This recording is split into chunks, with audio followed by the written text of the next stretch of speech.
Hey guys, so today I wanted to do a quick demonstration on this hover soccer ball. We're going to try it out on different types of surfaces. First, we're going to try it on the tile surface, and then we're going to try it on my carpet, see how it works. But first guys, I want to show you how it actually looks like from the back, because a lot of people don't mention this, but you actually do require 4 AA batteries, as you can see. So it requires 4 AA batteries, and then it has a little on switch here. So whenever you put on the batteries here, you have to switch it on. And then it turns on like this. So it looks super cool, guys. It glows up. So it turns like purple/red. Now, a little tip, guys. Whenever I first turned it on, it turned red. It did not change colors, and I thought it did not work because it would not glide on the floor.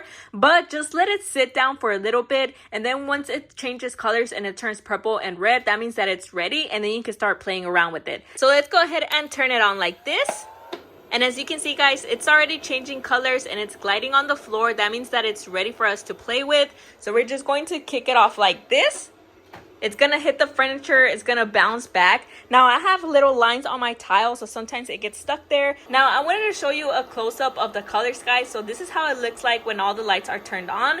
Now, I'm going to turn off the light and I'm going to show you how it looks in the dark. So this is how it looks like in the dark. Super pretty. And let's just glide it around. So I really love it, guys. It glides very nicely. It's very beautiful. The colors are super bright, and I would definitely recommend it.